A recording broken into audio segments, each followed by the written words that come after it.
حضرت سلیمان علیہ السلام نے ہوا کو حکم دیا کہ ہوا جو ہے وہ ایک مٹھی مٹی بھر کر اس بادشاہ کی آنکھوں میں ڈال دے تاکہ وہ اندھا ہو جائے۔ تو ہوا نے حضرت سلیمان علیہ السلام کا حکم مانتے ہوئے ایک مٹھی بھر مٹی زمین سے اٹھائی اور اس بادشاہ کے پاس جا کر اس کی آنکھوں میں وہ تمام مٹی جھونک دی۔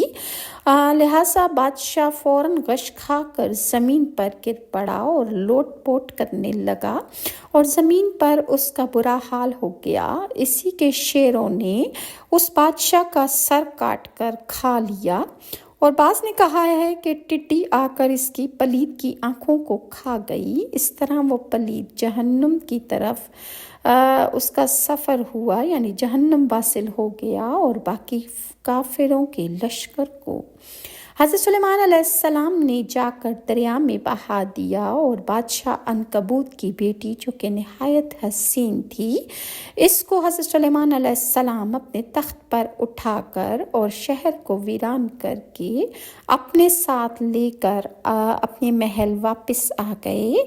جب حضرت سلیمان علیہ السلام نے شہر صدون سے آپ کی واپسی ہوئی تو راستے میں آتے وقت اس بادشاہ کی بیٹی سے کہنے لگے کہ اے نیک بخت خاتون، تو اللہ پر ایمان لے آ اور مسلمان ہو جا۔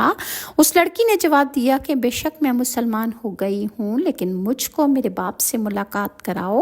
پھر یہ سن کر حضرت سلیمان علیہ السلام نے فرمایا کہ تمہارا باپ تو مر چکا ہے، تم اس سے کیسے مل سکتی ہو؟ اس کی بیٹی کہنے لگی کہ اس کے باپ کا سر منگوا کر اس کو دکھایا جائے۔ چنانچہ حضرت سلیمان علیہ السلام نے جنات کے ذریعے اس لڑکی کے باپ کا سر اس کو دکھایا، تو وہ اس اپنے مرے ہوئے باپ کا سر دیکھ کر بے ہوش ہو کر گر پڑی۔ پھر کافی عرصے کے بعد وہ ہوش میں آئی۔ جب وہ جاگی تو وہ بہت زیادہ رونے پیٹنے لگی۔ حضرت سلیمان نے اس کو بہت پیار کیا اور اس کی ہر طرح سے اس کی ڈھارس بندھائی، پر اس کی خاطر جمع نہ ہوئی اور وہ اسی طرح روتی رہی۔ آخر وہ دین اسلام سے مشرف ہو گئی۔ پھر حضرت سلیمان علیہ السلام نے اس کو اپنے نکاح میں لائے اور آپ اس کو بہت پسند کرتے تھے۔ ایک دن ابلیس لعین نے آدمی کی شکل میں اس لڑکی کے پاس چلا گیا اور کہنے لگا کہ اے لڑکی، تو بادشاہ ہے اور تو ایسا کیوں نہیں کرتی کہ تو اپنے باپ کی صورت بنا لے اور اس کی پوجا شروع کر دے تاکہ تیرے باپ کی روح تجھ سے خوش ہو جائے، جیسا تو اپنی زندگی میں اپنے باپ کی پوجا کرتی تھی اور وہ تجھ سے خوش ہوتا تھا، اسی طرح مرنے کے بعد اس کی مورتی بنا لے اور اس کی پوجا شروع